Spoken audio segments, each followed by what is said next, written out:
And now your weather forecast. Besides a couple of random showers that develop this afternoon, I don't think you'll see a lot. Most of that's going to be in the mountains. Chance for thunderstorms there. Highs are going to be in the low 70s and partly sunny, low 70s tomorrow.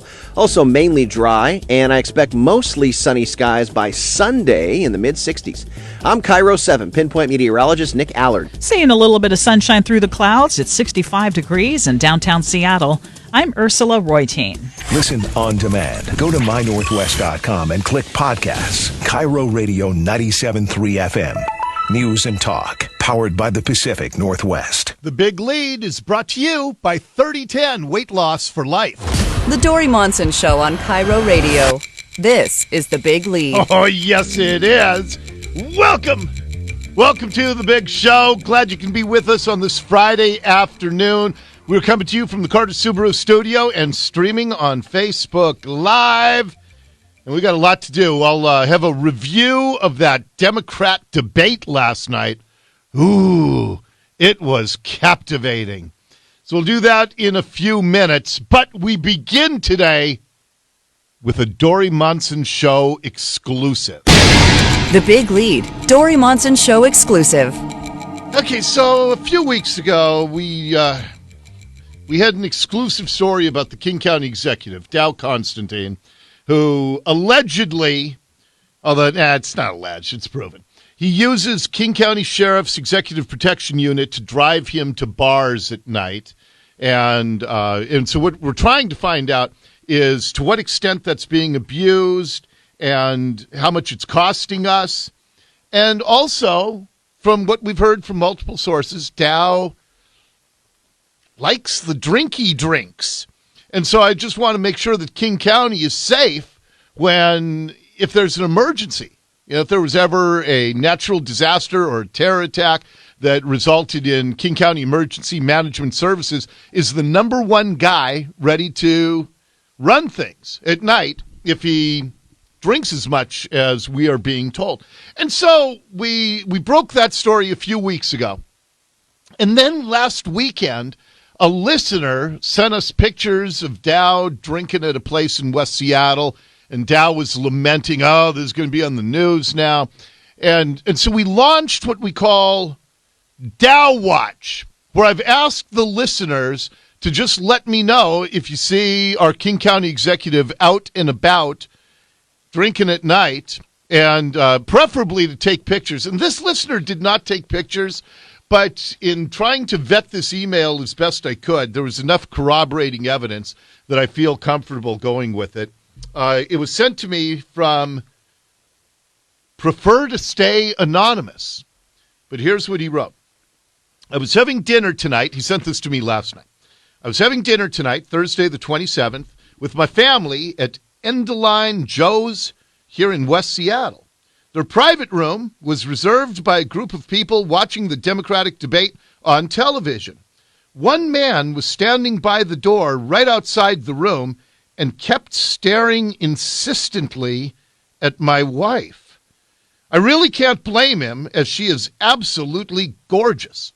I'm used to the stare, so it didn't bother me, but it did bother my wife a bit.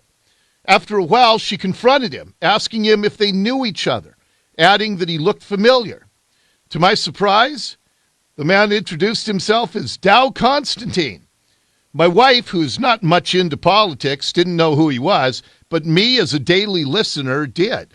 I almost spat a mouthful of jambalaya. It is New Orleans month at Endeline's. It took me back to just a couple days ago when Dori received a message and photos of Dow at a bar with a woman possibly spending our tax money on booze. Sure enough, he kept on drinking glass after glass of red wine, not even following the debate, instead continuing to stare at my wife. Again, I really can't blame him. She is most definitely more interesting than whatever was happening in that room. Heading back to our car, there was his security waiting in the parking lot, meter ticking away our hard-earned money. And so I have to vet this a little bit at least. So I found out that there was a Democrat debate viewing party at this restaurant hosted by Dow Constantine. And then when the writer of the email said he almost spit out his jambalaya, I went to the restaurant's website, And indeed, it is New Orleans month there. So they are serving jambalaya. And this is what we had been told by our sources, that ever since Carolyn Osorio, our reporter, broke the story on our show, the Dow has just gotten more insistent on having the security detail drive him to bars, that he is abusing it more than ever and just kind of pouting about the fact that we broke this story about him. So I would ask you to continue helping us out with Dow Watch. Photos are always appreciated, though. I wish this listener had taken a picture, but photos would be appreciated. But keep an eye on the King County executive if he's out and about. We are working on the public disclosure records to see if he is, because government is not supposed to spend our money on booze. And so we're trying to figure out if he's expensing booze on the taxpayer dime. We know that the transportation is being provided on the taxpayer dime. Sheriff Mitzi Johanknick could possibly answer some of these questions, but she continues to refuse to honor her commitment to come on the show. But Nicole continues to work on it. But as of now, I was just blatantly lied to by the sheriff about her coming on the show anytime, even if it's an embarrassing situation for the sheriff's office. So I don't like being lied to. I don't like taxpayer money being wasted. And I'm not crazy about married guys who stare at other guys' wives, if that's what happened. But I can only take the listener's word on that. But we already, we've set the standard. CNN and MSNBC, they put that whack job writer on around the clock a couple days ago saying she was, assaulted by the president. So I know that the vetting process wasn't too good on her. So anyway, keep your eyes peeled for Dow Watch 2019 as we continue to try to watch out for your tax dollars with our King County executive. Next up in the big lead. The Big Lead, Bizarro World. And then, as we mentioned a day or two ago, Seattle is considering following in line with San Francisco and becoming one of the first United States cities to ban sales of e-cigarettes. San Francisco did the e-cig ban starting on Tuesday, and Jenny Durkan has said that it's time to discuss an e-cig ban in Seattle. What makes this so bizarre? Jenny Durkan supports heroin death sites in Seattle and King County.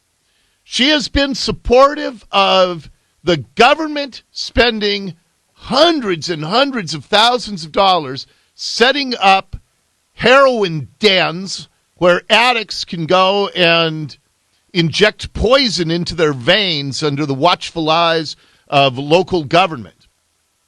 So Jenny Durkan wants to set up a place where you can inject heroin, but she wants to ban e-cigs. Does that make any sense at all? And I'll give you another one. Many states, now the Supreme Court has, several months ago, the Supreme Court said that states can engage in sports gambling or can license it and tax it to private companies. It was previously only legal in Nevada and on a very limited basis in a couple of other states that was such a small exception it's not even worth talking about. But now there are, if you've ever been to a Nevada casino, Vegas, Reno, a big sports book, where they have all the odds for the day's games up on the wall and big screen televisions where you can watch all the games and watch all of your bets. Do you know that last month, we just got the figures today, New Jersey did more sports gambling business than Nevada, where it had been established for decades and decades. But just starting it up a couple of months ago in New Jersey, they're now doing more business in sports betting than Nevada. And there are 21 states that have either legalized or are close to legalization of sports gambling. Is Washington one of them? No. Washington isn't even considering it. And I saw an interview with a Democrat in our legislature, and they said that, no, we're not even close. Nobody's even proposing sports gambling here in Washington, to which I reply, why not? It's a voluntary tax. And it's not like we're some prudes when it comes to gambling, because, the tribal casinos, they make hundreds of millions. You have the Washington State Lottery, where the state runs the biggest rip-off gambling game there is. You have horse racing. You got bingo. You got all kinds of gambling in the state. But the one that we will not tolerate, we've legalized heroin in King County, but we can't make a $10 bet against the Mariners or on the Mariners if you don't need the $10. You can seriously have personal possession amounts of meth in King County, but it is still a felony if you make a sports betting bet here in Washington. And that's because the gambling interests that are already entrenched in our state, they don't want the competition. But this is a vast pot of available money that right now, there are a lot of people who gamble on sports. They just do it on offshore accounts. And all the tax money flows out of the state. Washington could make a fortune. And it's voluntary taxation. You don't want to be taxed for sports betting? Don't make a sports bet. But we remain one of the most bizarre states in the union where heroin is acceptable, e-cigs are not. Meth is fine. Sports betting is not.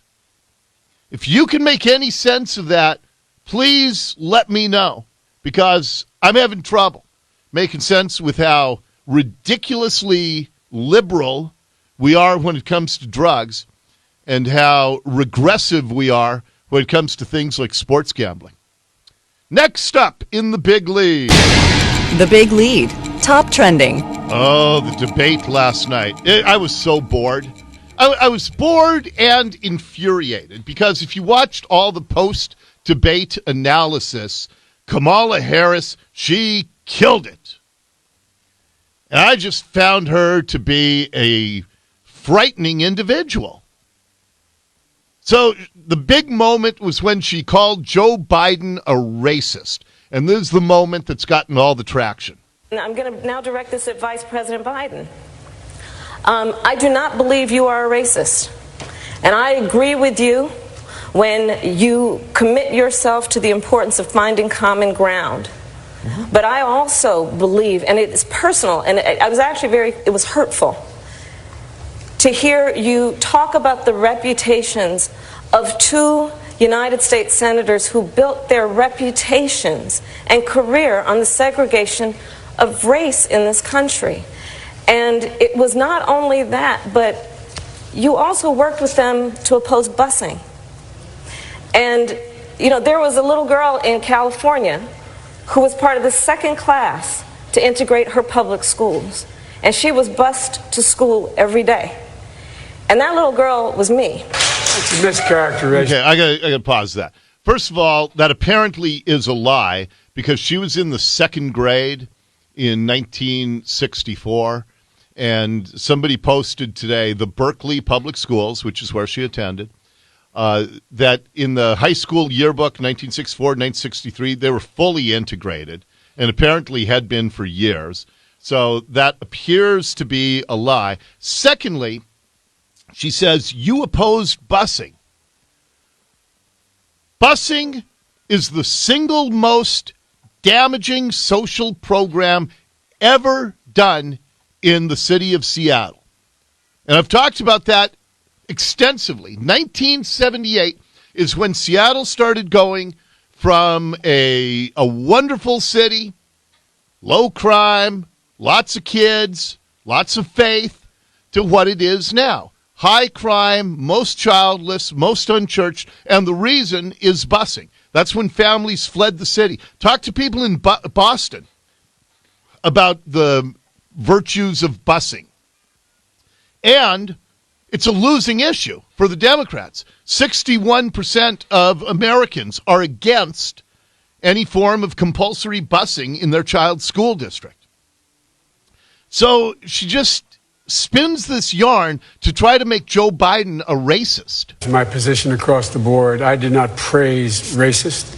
That is not true. The fact is that in terms of busing, you would have been able to go to school the same exact way because it was a local decision made by your city council. That's fine. That's one of the things I argued for, that we should be breaking down these lines. Okay, and the problem is Biden just looked deer in the headlights all night. And every analyst said it was a horrible night for Biden. It was.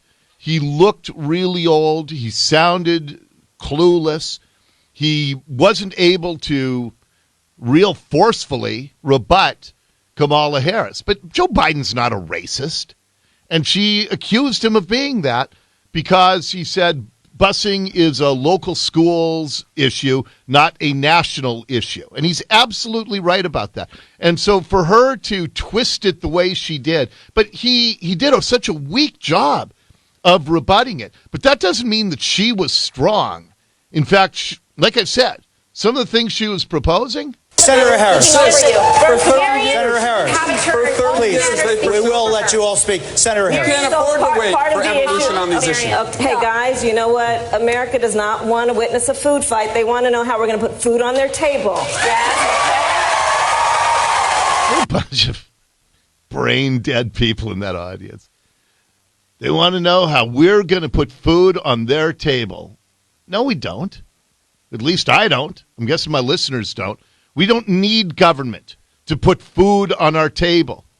We actually, most of us, we take responsibility for feeding ourselves and feeding our own families by hard work, earning a paycheck, taking part of that paycheck, going to the grocery store, buying food for our kids and our spouses.